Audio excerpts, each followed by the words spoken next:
Services APPSC group 1 మెయిన్స్లో మనకి ethics అనే ఒక పేపర్ ఉంటుంది. దాంతోపాటు కొన్ని కాంపిటేటివ్ ఎగ్జామ్స్, ఉదాహరణకి ఎస్ఐ ఎగ్జామ్ అంటే పోలీసుల ఎస్ఐ ఎగ్జామ్, ఇలాంటి వాటిలో కూడా ఎథిక్స్ క్వశ్చన్స్ అడుగుతున్నారు. ఎథిక్స్, ఇంటిగ్రిటీ, యాప్టిట్యూడ్ గురించి క్వశ్చన్స్ అడుగుతున్నారు.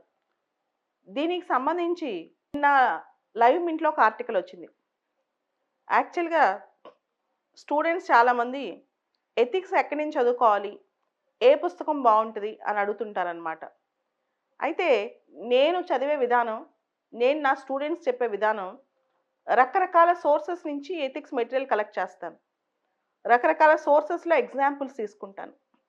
ఉదాహరణకి నిన్న ఇచ్చిన సోర్స్లోంచి ఒక ఎగ్జాంపుల్ చెప్తాను. నిన్న నేను లైవ్ మింట్ పేపర్లో ఒపీనియన్లో ఒక ఆర్టికల్ వచ్చింది. ఆర్టికల్ గురించి చెప్తాను. దానిలో ఎథిక్స్ ఆన్సర్స్ ఎంత అద్భుతంగా రాయొచ్చో, ఎథిక్స్ ఆన్సర్స్ ఏ విధంగా తీసుకురావచ్చో చెప్తాను. లైవ్ మింట్లో వచ్చిన ఆర్టికల్, నేను వచ్చిన ఆర్టికల్ ఈ వీడియో అయిపోయిన తర్వాత ఆ లింక్ కూడా మీకు కింద పెడతానమాట. చూడండి, నేను ఒకసారి ఎక్స్ప్లెయిన్ చేశాక ఆ లైవ్ మింట్ ఆర్టికల్ చదవండి.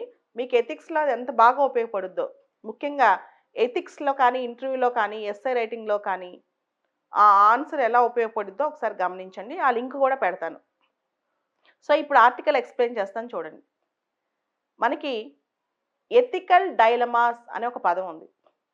ఎథికల్ డైలమాస్ లేదా మారల్ డైలమాస్ అంటే రెండు సందిగ్ధమైన విషయాలు, టూ కాన్ఫ్లిక్టింగ్ వాల్యూస్ వచ్చినప్పుడు మనం ఎలాంటి డైలమాస్ ఫేస్ చేస్తాం.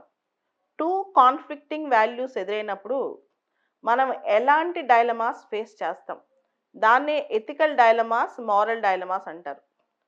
సో ఇక్కడ మహాభారతంలో కర్ణుడు ఉన్నాడు. మనందరికీ తెలుసు కర్ణుడు గొప్ప వ్యక్తి, గొప్ప మనసు కలవాడు, గొప్ప దాత అని. మహాభారతంలో కర్ణుడు ఉన్నాడు. మనందరికీ తెలుసు ఆయన చాలా గొప్ప వ్యక్తి అని చెప్పి, ఆయన గొప్ప దాత, గొప్ప మంచి మిత్రుడు అని. అయితే కర్ణుడు ముందు రెండు కాన్ఫ్లిక్టింగ్ వాల్యూస్ వచ్చాయి. ఒకటి ఫ్రెండ్షిప్ వాల్యూ. ఆయనకి దుర్యోధనుడు మంచి సపోర్ట్ ఇచ్చాడు కాబట్టి దుర్యోధనుడికి లాయల్గా జీవితాంతం ఉండాలనుకున్నాడు కర్ణుడు. అయితే దుర్యోధనుడిలో కొంత అధర్మం ఉంది. అంటే మన ఫ్రెండ్ తప్పు చేసినా పర్లేదా? మన ఫ్రెండ్ తప్పు చేసినా క్షమించవచ్చా? మన ఫ్రెండ్ తప్పు చేసినా మన ఫ్రెండ్ చేసిన దాన్ని సమర్థించాలా? ఇది ఒక కాన్ఫ్లిక్టింగ్ వాల్యూ. 2013లో మన ఎథిక్స్లో కేస్ స్టడీ వచ్చింది. నీకు ఒక ఫ్రెండ్ ఉన్నాడు, చిన్నప్పటి నుంచి నిన్ను ఆదుకున్నాడు. నీకు ఒక ఫ్రెండ్ ఉన్నాడు, చిన్నప్పటి నుంచి నిన్ను ఆదుకున్నాడు. అయితే ఆ ఫ్రెండ్, నువ్వు కలిసి ఒక ఎగ్జామ్ రాస్తున్నారు. ఆ ఎగ్జామ్లో ఆ ఫ్రెండ్ కాపీ కొడుతున్నాడు.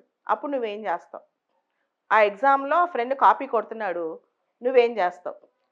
ఫ్రెండ్ని సమాధించాలా? ఫ్రెండ్ తప్పు చేస్తే ఫ్రెండ్ని ఖండించాలా? ఫ్రెండ్ని శిక్షించాలా?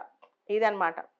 సో ఇది టూ కాన్ఫ్లిక్టింగ్ వాల్యూ. ఒకటి ఫ్రెండ్షిప్ వాల్యూ, ఫ్రెండ్కి ఎప్పుడు లాయల్గా ఉండాలి, కానీ ఫ్రెండ్ తప్పు చేస్తే ఎలా? సో ఎథిక్స్ ఆన్సర్ ప్రకారం ఫ్రెండ్ అయినా తమ్ముడైనా తప్పు తప్పే, ఎవరినైనా ఖండించాల్సిందే. కానీ కర్ణుడు ఇక్కడ ఫ్రెండ్షిప్ వాల్యూకి ఎక్కువ విలువ ఇచ్చాడనమాట. సో ఇట్లా కాన్ఫ్లిక్టింగ్ వాల్యూస్ అనేవి మనకు చాలా ఉన్నాయి. అయితే ఇంకొక మాట కూడా ఈ ఆర్టికల్లో ఉంది.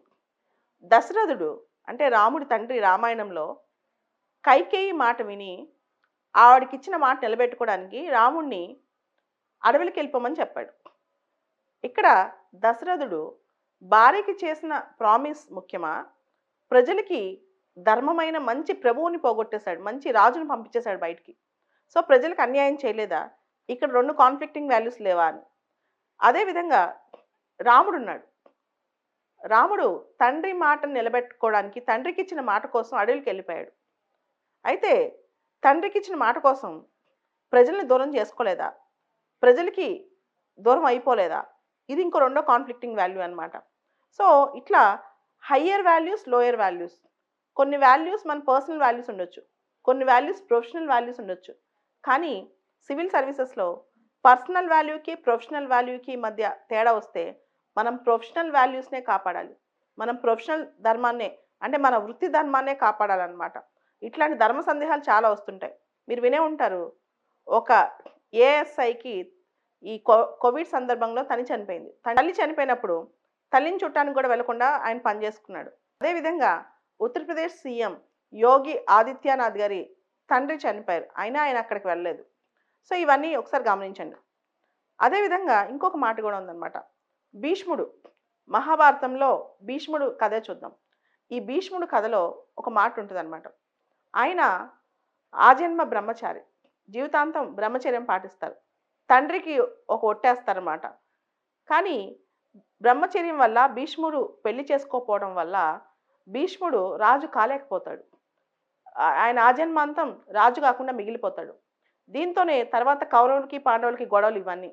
అదే భీష్ముడు రాజు అయి ఉంటే ప్రజలకు ఎంత మంచి జరిగి ఉండేది. భీష్ముడు ఇక్కడ తప్పు చేయలేదా? ఇది కూడా ఒక కాన్ఫ్లిక్టింగ్ వాల్యూ కాదా అని.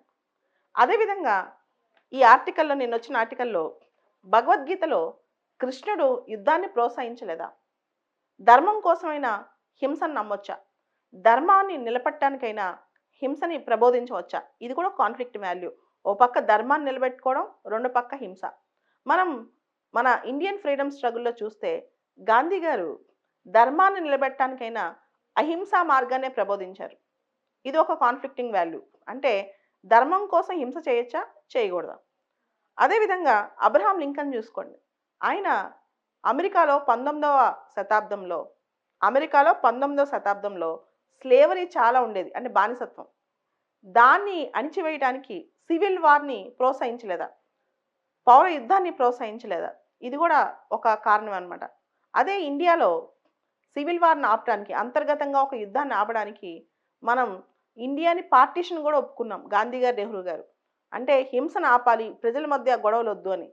సో ఈ వాల్యూస్ అని చూస్తే ఎథిక్స్లో ధర్మ సందేహాలు చాలా వస్తాయి. ఈ ప్రశ్నలకు బదులుందా? ఇవన్నీ ఎప్పటికీ ప్రశ్నలుగానే మిగిలిపోతాయా? అంటే ప్రాక్టికల్గా రాస్తే మనం ప్రొఫెషనల్ వాల్యూస్కి, దేశానికి ఇంపార్టెన్స్ ఇవ్వాలి. పబ్లిక్ ఇంట్రెస్ట్కి ఎక్కువ ఇంపార్టెన్స్ ఇవ్వాలి. Interest of the public at large, అంటే ప్రజా ప్రయోజనాలకి ఎక్కువ మనం ప్రాముఖ్యత ఇవ్వాలన్నమాట. దాన్ని మించిన ఇంట్రెస్ట్ ఇంకొకటి లేదు. అదేవిధంగా జెర్మీ బెంథామ్ యొక్క యూటిలిటేరియన్ ఫిలాసఫీకి కూడా మనం ఇవ్వాలి.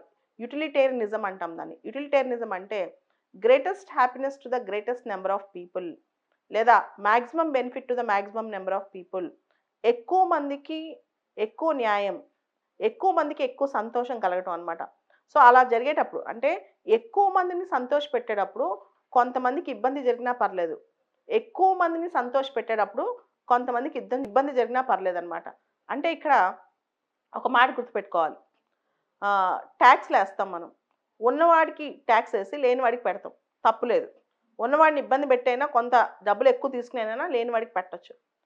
అండ్ ఇక్కడ ఇంకొక అంశం ఏంటంటే, ప్రజెంట్లో నిన్న ఆర్టికల్లో కూడా వచ్చిన అంశం, 2 కాన్ఫ్లిక్టింగ్ వాల్యూస్ ఇక్కడ జరుగుతున్నాయి.